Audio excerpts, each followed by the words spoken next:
Jangan lupa subscribe YouTube channel Metro TV News dan jangan lupa nyalakan notifikasinya. Perubahan sistem ketatanegaraan, kedudukan maupun kewenangan lembaga-lembaga negara.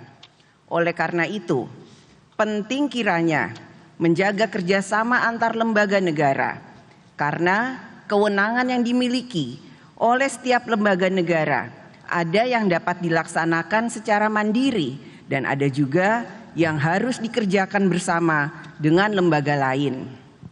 Lembaga negara yang ada saat ini juga mencerminkan adanya keseimbangan kekuasaan.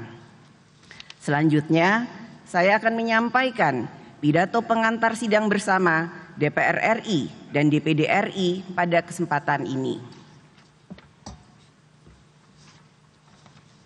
Yang terhormat Presiden Republik Indonesia Bapak Joko Widodo. Yang terhormat Wakil Presiden Republik Indonesia Bapak Kiai Haji Ma'ruf Amin.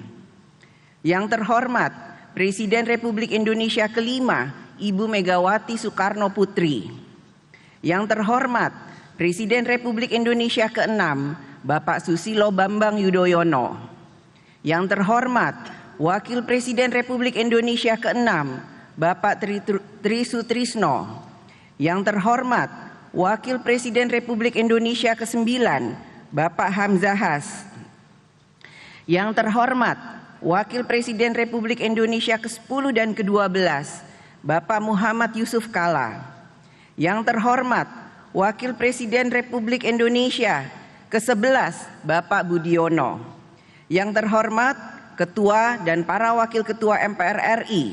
Yang terhormat Wakil Ketua dan anggota DPR RI. Yang terhormat Ketua, para Wakil Ketua dan anggota DPD RI. Yang terhormat Ketua dan para Wakil Ketua Lembaga Negara. Yang terhormat para Menteri Kabinet Indonesia Maju. Yang mulia para Duta Besar Kepala Perwakilan Negara Sahabat. Yang terhormat para Ketua Umum Partai Politik. Yang terhormat para undangan dan hadirin yang hadir secara fisik maupun virtual, serta yang kami muliakan seluruh rakyat Indonesia.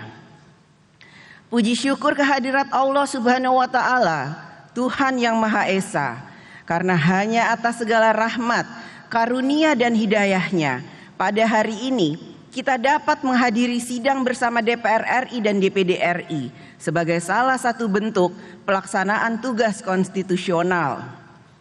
Sidang bersama tahun ini sedikit berbeda dengan sidang-sidang tahun sebelumnya. Hal ini terjadi karena situasi saat ini masih diliputi pandemi COVID-19. Pelaksanaan sidang tahunan MPR RI dan sidang bersama DPR RI dan DPD RI pada tahun ini juga diselenggarakan dalam satu rangkaian kegiatan. Saudara Presiden dan Saudara Wakil Presiden, hadirin sidang yang terhormat dan seluruh rakyat Indonesia yang kami muliakan. Saat ini kita bersama sedang menghadapi penanganan pandemi COVID-19 yang telah berdampak luas terhadap seluruh sendi kehidupan rakyat dan penyelenggaraan negara. Pandemik tersebut memberikan ancaman yang sangat serius terhadap keselamatan rakyat, perekonomian negara dan rumah tangga, serta kesejahteraan rakyat. Sampai dengan tanggal 13 Agustus 2020, terdapat 132.816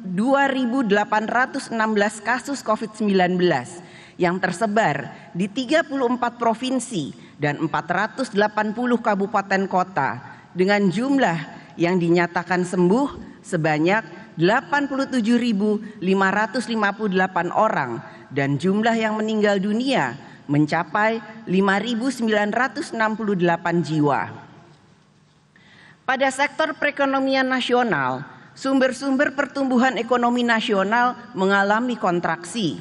Pada kuartal kedua tahun ini, pertumbuhan ekonomi berkontraksi hingga minus 5,32% year on year. Semua sektor dan lapangan usaha rakyat terganggu, sehingga mengakibatkan berkurangnya pendapatan meningkatnya pengangguran, meningkatnya angka kemiskinan, dan menurunnya derajat kesejahteraan rakyat secara luas. Menghadapi kondisi bencana non-alam yang luar biasa ini, diperlukan kehadiran negara untuk menyelamatkan rakyat dari ancaman krisis kesehatan, ancaman krisis ekonomi, dan ancaman krisis kesejahteraan dengan melakukan upaya-upaya yang luar biasa melalui serangkaian kebijakan dan program penanggulangan COVID-19 dan dampaknya. Untuk meningkatkan kapabilitas di bidang kesehatan, memperluas perlindungan sosial, melaksanakan pembatasan sosial berskala besar, serta mempercepat pemulihan ekonomi. Melalui Undang-Undang Nomor 2 Tahun 2020 tentang Kebijakan Keuangan Negara dan Stabilitas Sistem Keuangan untuk penanganan pandemi COVID-19 dan atau dalam rangka menghadapi ancaman yang membahayakan perekonomian nasional dan atau stabilitas sistem keuangan, pemerintah telah diberikan ruang kewenangan yang memadai dalam menjalankan kebijakan fiskal, kebijakan keuangan negara, dan kebijakan stabilitas sistem keuangan untuk mengatasi pandemi COVID-19 dan dampaknya. Azas keselamatan rakyat merupakan azas tertinggi dalam penyelenggaraan pemerintahan negara. Hal ini semakin penting ketika kita dihadapkan dengan pandemi COVID-19. Oleh karena itu, berbagai upaya dan kebijakan negara untuk menyelamatkan rakyat haruslah mendapatkan dukungan dari semua pihak. Namun di sisi lain, rakyat juga menuntut kinerja pemerintah yang optimal dalam bertindak sigap, cepat, dan terpadu dalam menjalankan berbagai program untuk melindungi rakyat, membantu rakyat, dan memulihkan kehidupan sosial dan ekonomi rakyat Indonesia. Tatanan, kebiasaan, dan perilaku baru untuk beradaptasi dengan COVID-19 serta pulihnya perekonomian nasional menjadi harapan bagi seluruh rakyat Indonesia. Pemerintah diharapkan dapat melaksanakan berbagai langkah yang efektif, baik melalui kebijakan, koordinasi lintas sektor, melalui instrumen fiskal maupun moneter, serta mengkonsolidasikan seluruh potensi dan sumber daya yang ada untuk dapat segera memulihkan kehidupan sosial dan ekonomi di Indonesia.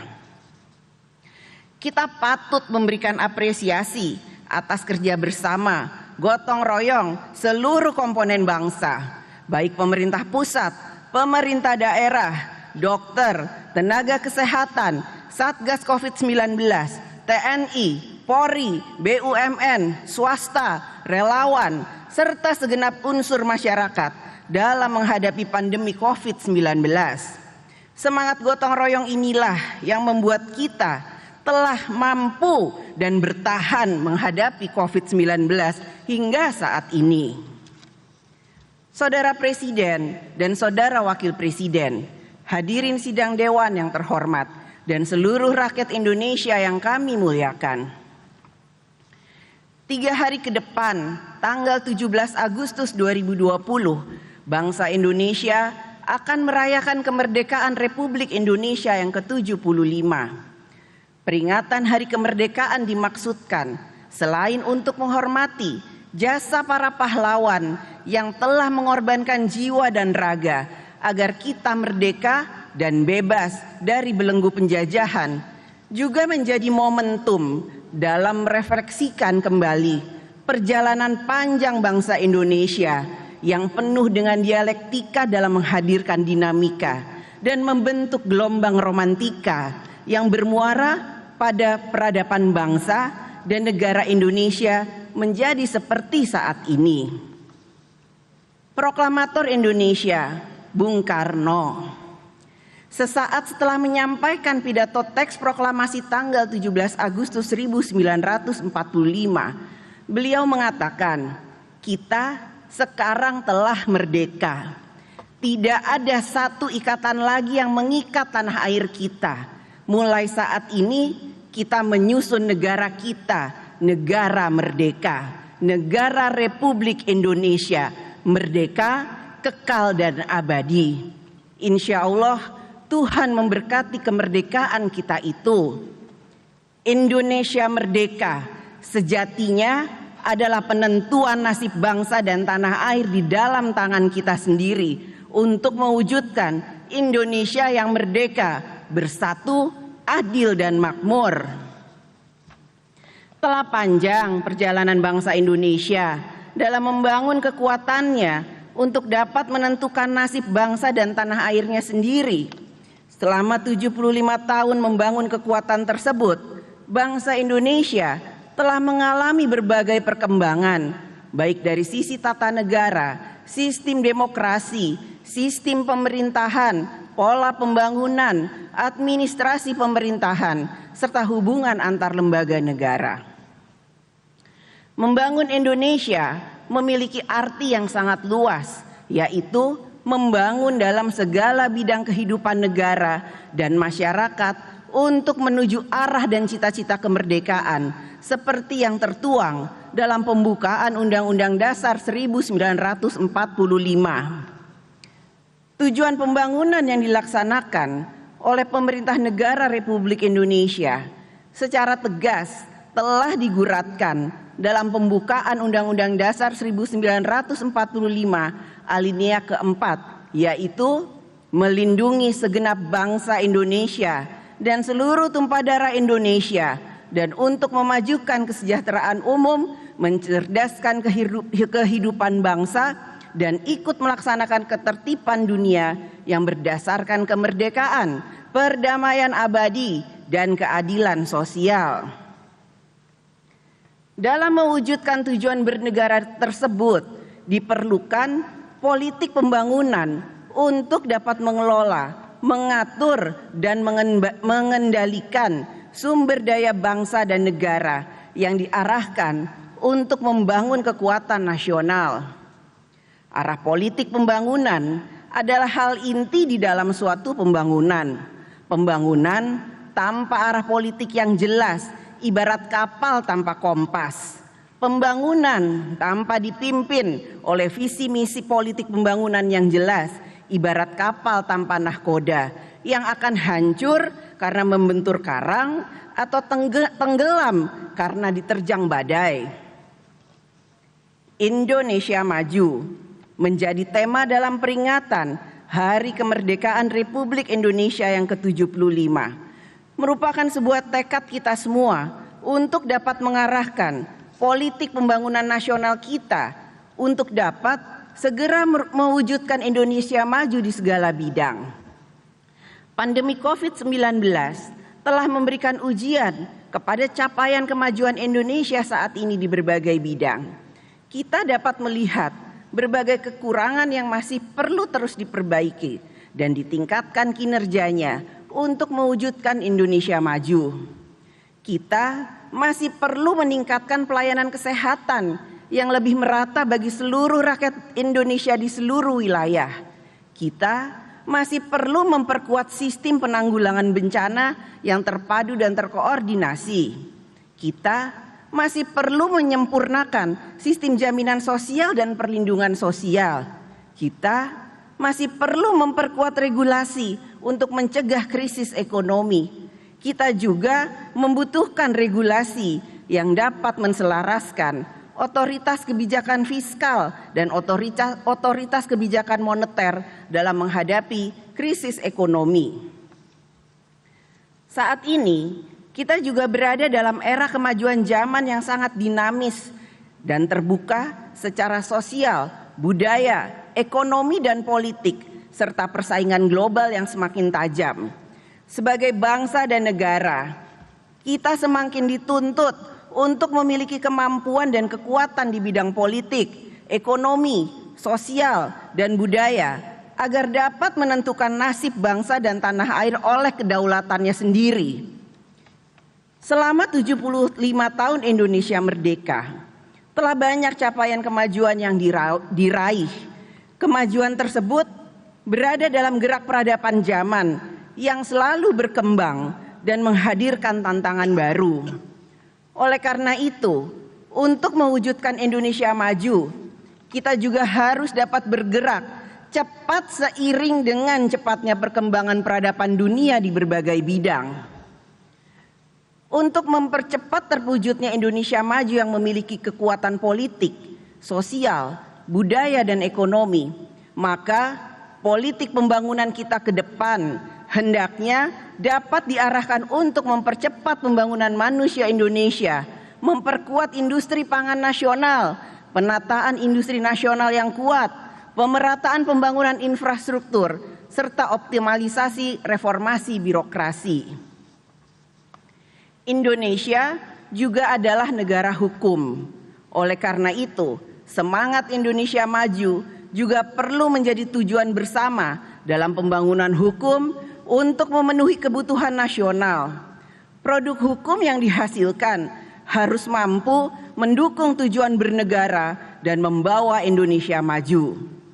Kebutuhan hukum akan selalu mengikuti perkembangan zaman dan produk hukum yang dihasilkan tetap harus selalu berlandaskan pada Pancasila sebagai landasan filosofi, Undang-Undang Dasar 1945 sebagai landasan yuridis, Negara Kesatuan Republik Indonesia dan Bhinneka Tunggal Ika sebagai konsensus bersama, dan rasa keadilan dalam masyarakat sebagai landasan sosiologis. Sudah saatnya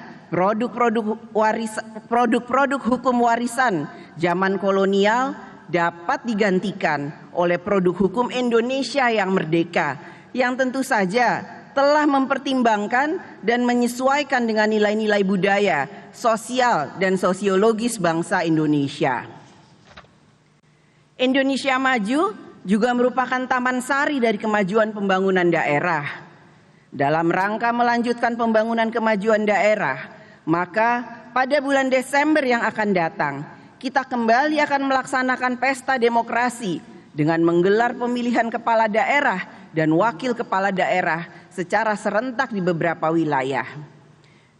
Pesta demokrasi ini merupakan suatu proses politik bangsa Indonesia menuju kehidupan politik yang lebih demokratis, transparan, akuntabel, dan bertanggung jawab. Kita mengharapkan agar seluruh masyarakat yang akan menjalankan pilkada serentak untuk aktif berpartisipasi demi terpilihnya kepala daerah terbaik yang mampu membangun kemajuan di daerahnya. Kita juga berharap agar partai politik yang merupakan pilar demokrasi sangat penting bagi sistem politik dan demokrasi di negara kita juga turut berperan aktif dalam memberi teladan bagaimana berpolitik secara demokratis berdasarkan Pancasila.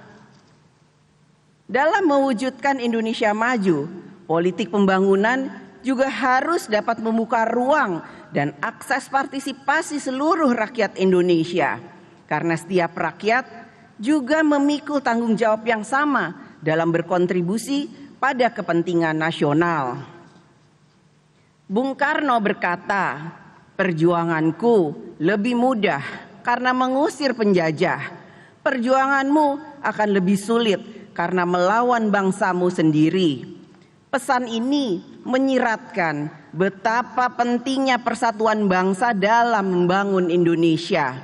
Diperlukan kebersamaan seluruh anak bangsa dalam membangun Indonesia.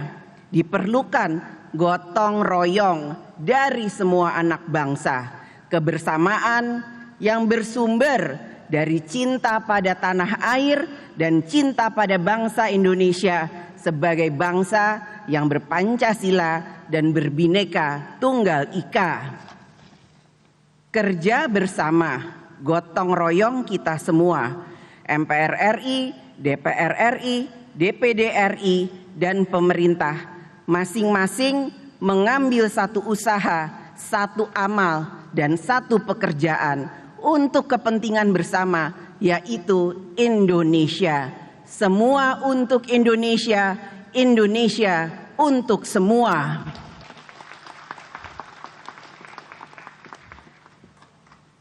Dengan mewarisi semangat dan jiwa proklamasi 17 Agustus 1945, mari kita bersatu untuk membangun kekuatan bangsa dan negara.